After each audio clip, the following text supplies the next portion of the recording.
Dystopian oligarchies ran by megacorps who crush their people with unregulated capitalism are a depressingly timeless staple of the sci-fi genre. It's not an exaggeration to say that Weyland-Yutani is more of a ravenous, all-consuming monster than the titular alien the franchise is about. The ever-frightening growing power of corporations with more money than morals has been a cautionary tale that just keeps happening. So what happens when you take the latest in a long line of burned Disney creatives who had their show screwed over by the big mouse, pair her up with the kings of indie animation currently, and a story about everyday people and an abused android trying to survive in a nightmare galaxy owned by a Disney ripoff?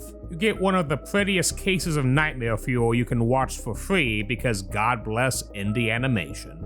Hey team, Phantom Skull, the super security VTuber here, and today we're looking at the Knights of Guinevere pilot to analyze our trio of very troubled heroines and the dystopian state of Pork Planet, along with theorizing where the story might be going. So let's dive on in and check out this giant middle finger to the House of Mouse. If you haven't seen it yet, I highly recommend checking it out and giving it some support. It's here for free on YouTube, link below. So to begin, let's talk about its origins. Its creator is Dana Terrace, the creator of the Owl House, which if you know anything about how screwed over that show was by Disney despite being a mega hit, a lot of Knight's plot beats start to track. Along with her is actually a sizable chunk of the Owl House crew made up of Zach Marcus, John Bailey Owen, and Eden Regal, who voices the titular princess. Now, ex-Disney creatives going off to make content that mocks or criticizes the mouse's sleazy and short-sighted megacorpo actions are nothing new. Hell, the first Shrek movie was basically Jeffrey Katzenberg throwing a brick through his old boss's windows. I think it's important to state that while this is very clearly Dana and crew's post-Corpo work therapy piece, Knights of Guinevere is not a work purely driven by spite for the big D, as I'll expand on when we talk about Gwen. Teaming up with the Owl crew is the Indie King's Glitch for the pilot, and has the honor of being their first 2D animated project. And I have to say, for a pilot, it is extremely polished. The lovely character designs are perfectly balanced with the grime and dirt of Pork Planet's trashy setting. This is a planet that has been throttled by corporate overreach. The rich and powerful live it up on a shiny and glitzy flying theme park, while everyone else languishes in the filth below generated by it. People struggling paycheck to paycheck and breaking themselves to keep up with replacing the waste of their overlords, with police not simply being in the Corpo's pockets, but literally their bosses. This is a planet destroyed inside and out by corporate excess, and given comments by Andy, this is sadly just one of many planets, and more to come, that Pork Planet has ruined. The pilot begins with a fairy tale-like introduction to the titular Guinevere, the princess mascot for Pork Planet, though I should specify this is a specific model that's known as Gwen, and the first of our triagonists. We also meet two members of the Pork family who are the oligarchs of said theme park dynasty.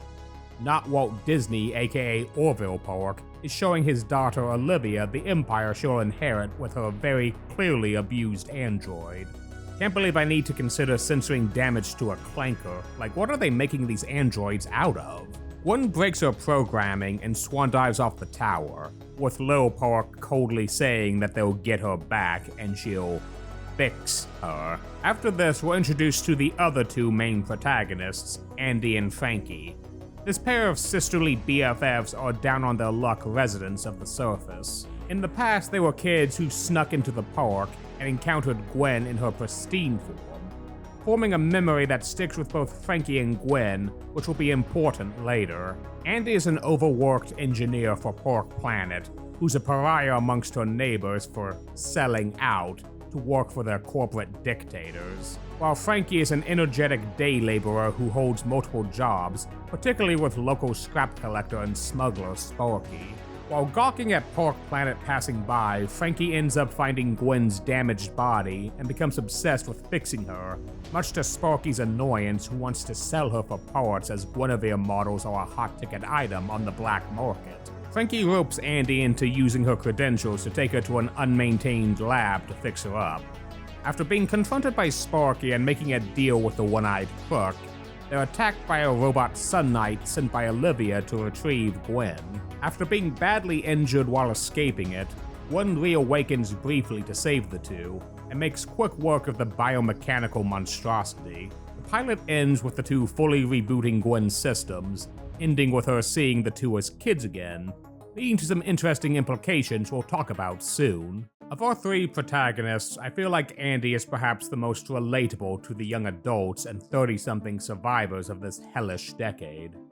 She's an overworked corporate drone working unforgiving hours for apparently crap pay given her and Frankie's not-so-great living conditions, and treated like crap by their neighbors for working for Pork Planet, derided as a crownie for choosing to serve the corporate boot that everyone has on their necks. Andy is well aware how shitty Pork Planet is, but rationalizes she's just a cog trying to survive in this hyper-capitalist society. This is ultimately what makes corporate oligarchies so insidious. Not only are they good at packaging up their tyranny in pretty coverings, but the people under them have little options to fight since they basically own everything. The recent Alien movies and shows have shown just how all-encompassing its corporate overlords are, basically enslaving people to contracts and controlling everything from length of contracts to travel rights. And we do have real-life examples of this as well, just go look up company towns and learn the dark history of those places. Andy works off the logic that she's just trying to get by, and as evil as Pork Planet is, they're the only source of decent-paying jobs. Corpo dictatorships function off the gamble that their victims will feel too focused on taking care of them and their own to consider torching and stringing up the overlords who sign their paychecks and stock their stores. Everyone's too worried about their next meal or hospital bill to organize against the hyper-capitalist monster they face. Andy has long lost the glamour of Pork Planet that Frankie has, working herself to the bone on impossible deadlines, and ultimately chewed up and spat out when it's revealed they fired her for currently unexplained reasons. Though, knowing typical corpos, it could be something as petty as just wanting to pocket her meager salary to inflate their record profits. Andy is possibly a cynical but still well-meaning person. She has sympathy for a sick heckler who coughs up blue blood after mocking her status as a crownie, but makes it clear she'll stand up for herself. Now I say possibly because after discussing the pilot with mutuals and multiple rewatches, there is a chance Andy isn't as nice as she appears. She constantly makes excuses and defenses for willingly working with the Corpos choking them all slowly. She fixes the animatronic dino using Frankie's offhand comment and not crediting her, which implies she's not as good of an engineer as she claims. And then there's this brief moment when Frankie discusses working in the tower with Andy. I got so much to learn from you. Then maybe I can get a job in the labs too, and we can work together. I just like thinking about that sometimes. Yeah. Like, on one hand, this seems like an indifferent friend ahhing and that's crazying through a conversation, and not really listening to her. But I also have to take into account this woman has spent literally all night trying to do a week's worth of testing at the demand of her supervisor, so her brain is probably shot to hell. So she could be mentally exhausted, it could be guilt for having to use her friend's ideas to do her work, it could be just wariness of her friend not realizing just how bad working under the Pork Planet crew really is. Or it could be slightly more insidious and self-serving, with her trying to dissuade her because, let's face it, if Pork Planet is as bad as any corpo, they'll probably realize that Andy isn't as good of an engineer as Frankie, and then replace her with Frankie just to save money. This is not out of the realm of possibility because this is a very real fear a lot of people have in the workforce. Sadly. It's unknown if she really wants to repair Gwen to sell her or get them out of their poverty-stricken situation, or said whatever would save Frankie from Sparky's wrath, but it's very likely the former after seeing her listlessly look at an expensive ad for interstellar travel. Much like the cast of Alien Romulus, Andy is a burnt-out slave of the company who wants to get as far away from their tentacles and the ruthless form of capitalism they exploit to keep everyone languishing. How far she's willing to go to achieve that is what remains to be seen. particularly with the implication that her health is not as good as it could be. Frankie, on the other hand, acts a lot more childish for her age. Despite her rough day laborer life, she still holds an energetic and naive love of the glittery optics of Pork Planet that everyone else around her has long lost. However, it should be noted that she's not ignorant to the harsh truths of Pork Planet's Corpo bullshit, but she appreciates the legitimate joy and wonder Princess Guinevere gives people like Gwen did with them when they were kids. Remember when we snuck in the park to play that crane game? We didn't get the doll, but we met a real Gwen. That memory is still so vivid. And now you make stuff that gives other people memories like that. I just think that's cool as D. Right, Guinevere? That's right. She's not really a fan of Pork Planet, but the princess and the love and wonder she gives people in spite of the sad truth of her owners. She's shown to be very intelligent, with skills in hacking, and may be more proficient in animatronic engineering than Andy given their brief conversation over our dino pal here. Despite knowing how crap Pork Planet is, she still dreams of being an engineer there like Andy, providing sweet memories for other kids. However, Frankie's optimism is marred by a clear sign that she's not 100% altogether there mentally. When by herself we see things from her point of view, their squalid house is much brighter than it is, and she hallucinates her toys being alive and feeding her intrusive thoughts. The cat one in particular is the worst of them, the little God, what? No. Sparky's my boss. I can't just steal from him. Do it, Francesca. Bite the hand that feeds. Frankie is equal parts hopeful on a hopeless planet, but also slightly delusional. When confronted by Sparky over ownership of Gwen, they get into a brawl with Frankie treating the whole thing as an annoying familial fight, and not her about to get brutally punished by her drug-smuggling crime boss. Frankie holds a lot of admiration for Andy and her role as a Pork Planet engineer. While it's unknown why she doesn't have a job yet, given that she clearly has a talent for it, we'll see soon enough, and it's probably just some more Corpo bullshit reasoning. Altogether, I feel like Frankie is going to be the heart of the show, being someone who is an adult, but still holding on to a childlike wonder in a very, very bleak setting.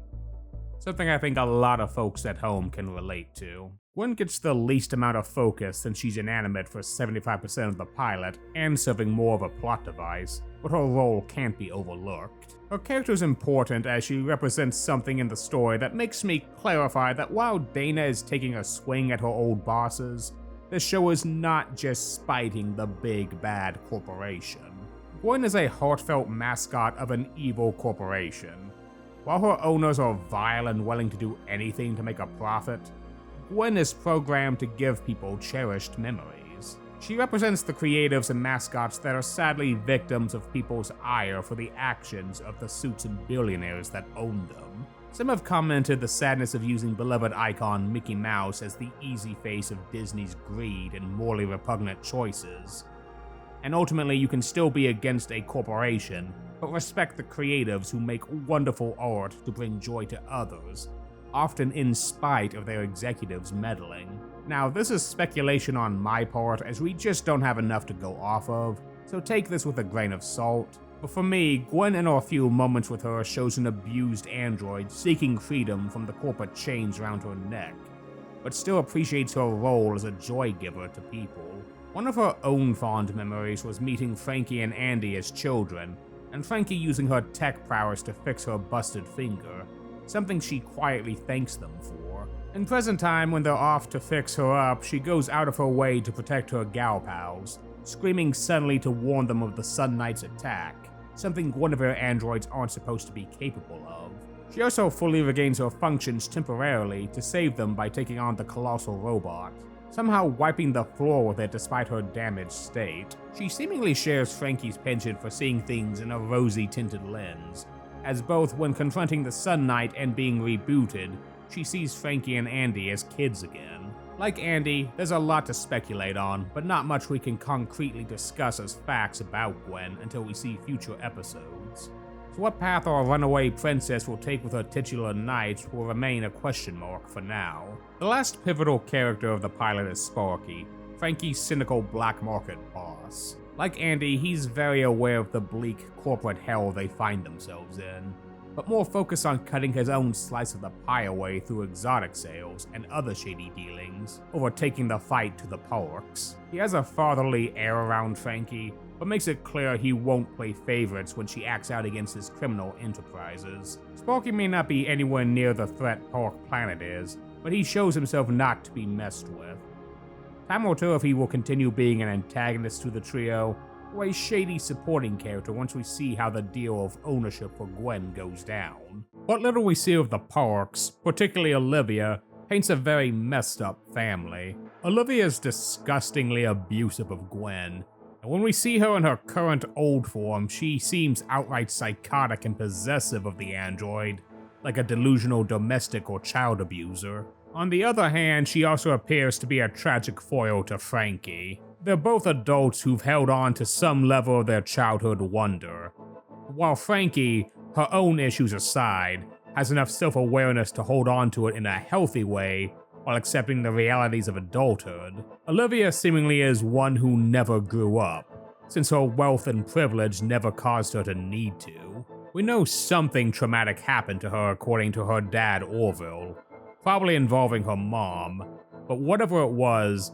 she never processed it properly and fell into the dreamland delusion worse than any Disney adult. Whether she's our main antagonist or simply a deranged, tragic obstacle for our trio remains to be seen. As for faux Disney himself, we see very little of him, but given the tyrannical nature of Park Planet in present day, it's not much speculation to say he's far more sinister than his jolly nature in the commercials would imply. It's not known how much time has passed since then, as a montage quickly shows Olivia as a young adult running the park, and then in present time as a crazed, bedridden old woman still seeking Gwen. So the exact status of Papa Park is a question mark, but given the conspiracy theories about who he's based on, I have a feeling we haven't seen the last of him, especially since it would be a waste of Sun Wong Cho as his VA to be gone already. Speaking of voice actors, I do gotta say, everyone in the cast knocked it out of the park.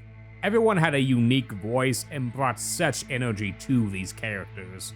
Bravo to all of them, and I can't wait to see them in other episodes. While it might be a hot minute till we see a proper episode 1, since animation takes time, and Glitch always strives to be a studio that puts their creatives and animators first, the pilot has already promised something special that many are excited to see more of. I'm happy Dana and crew has found a new way to continue their creative process and unchain from the bullshit of her old bosses, and I can't wait to see the hauntingly beautiful sci-fi adventure they have planned. But I do really hope this show remains science fiction and not a blueprint, because I really don't want to get beat down by the Mickey Mouse Marines 10 years from now.